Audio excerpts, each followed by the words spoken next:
The best TOS treatments I've found. Hi, my name is Jim. If you haven't seen my videos before, I've had Thoracic Outlet Syndrome for about 45 years now. And I had surgery on one side, on the right side, about 33 years ago.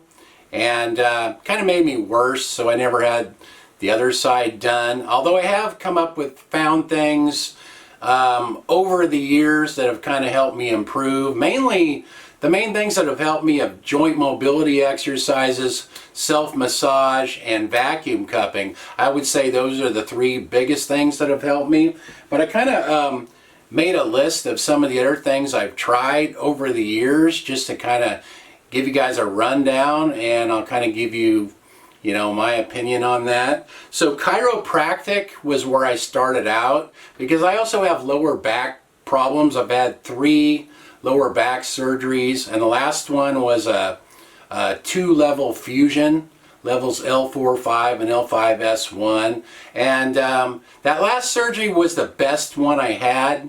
It was a 2-part surgery, so it was a pretty brutal surgery, but it was the most helpful surgery I've had because the first 2 lower back surgeries I had were kind of flops. So, like I said, I started out with chiropractic because I was having lower back problems as well, along with the TOS. That was before my TOS was diagnosed. So, they did adjustments and sometimes a little bit of massage and stuff, but nothing that was really too helpful. And I would bring up the symptoms I was having in my neck and my shoulders, which was the TOS, before it was diagnosed, and, he had no idea what that was.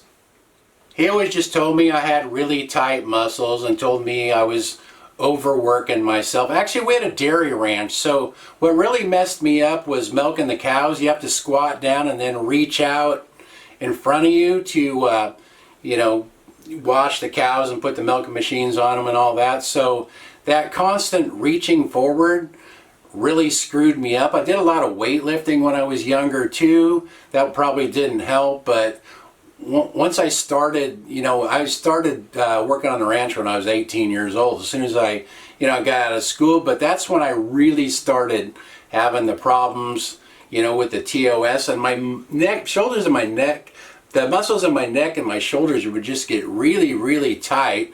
And that's what that chiropractor told me. Oh, you just have really tight muscles. And then I kind of moved on to massage and tried massage a little bit, and that felt really good at the time, but usually like the next day I would be flared up and I was even worse. So massage really wasn't helpful for that reason. I found that self-massage is much better for me because I'll just go over an area just a few times, like with my thumb, just a little bit, and that way it usually won't cause a flare-up. So I found that self-massage is much better than like going to a masseuse.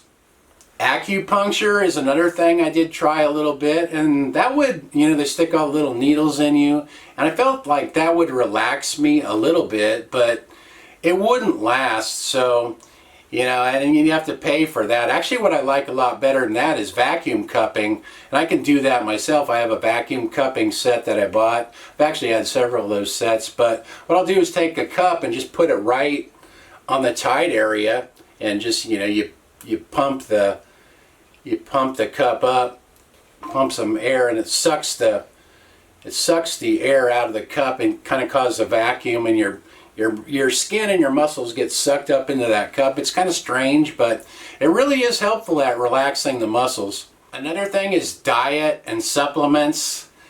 I've tried all kinds of different supplements. I've tried different diets, and I've never found anything that I could say really helped with pain that much. So as far as that, and actually I've talked about I drink the medical medium celery juice every morning, and then the heavy metal detox smoothie. I've been doing that for about 4 years now, and I don't know that it's really helped with pain much, but the thing I have noticed is I've actually been pretty healthy. I don't get sick too much, and it's helped my stomach and my digestion. I used to take a lot of Tums and have upset stomach a lot, and I don't seem to have that much anymore, so that's the main reason I stick with that. Another thing I tried is biofeedback. Actually, that chiropractor I was seeing had me try that. It's where they, I don't know, they hook up some kind of a, I don't know what it is. You put some kind of a little patch on your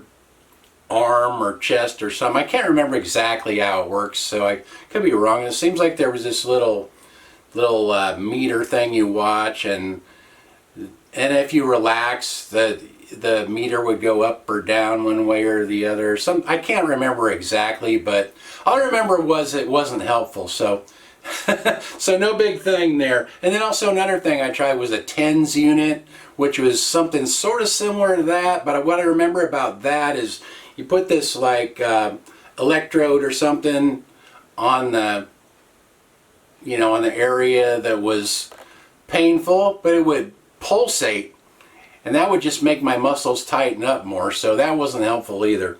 And then, like I mentioned, I finally got to the point where I had surgery. I was all excited, finally got diagnosed. Took me like 10 or 12 years, but I was a lot worse after the surgery for quite a few years until I started working on the fascia and the tight muscles, and that was a long, slow process. It took me like a few years of just slow, steady work just to get loosened up to the point where I am right now.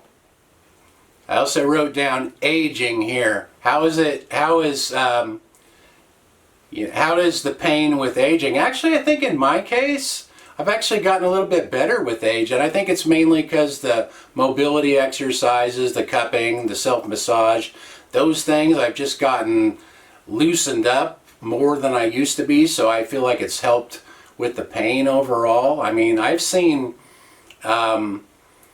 people have surgery. This is like from reading in forums and stuff, but people would have surgery and then they kind of disappear, and they were doing good for several years, and then down the road a few years they start having problems and symptoms again. So I think sometimes people do get worse with age. That's why I think like the self-care and self-maintenance is pretty important. And I also have written down study anatomy. I think, people always, if you look up thoracic outlet syndrome, they always talk about, the collarbone and the first rib, and how, the muscles and the nerves get pinched there.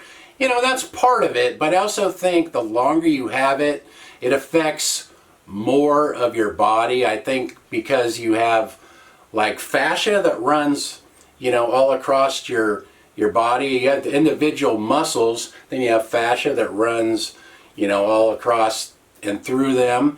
And I think that gets tight, and then your muscles don't work individually and independently like they should. So I think tight fascia plays a big role in a lot of this stuff. So like I've said, the vacuum cupping, the self-massage, and the joint mobility exercises helps to kind of loosen that stuff up. And then the thing is, you get flare-ups. I'll be where I'm doing pretty good, like about as good as I get, and I'm moving around fairly good.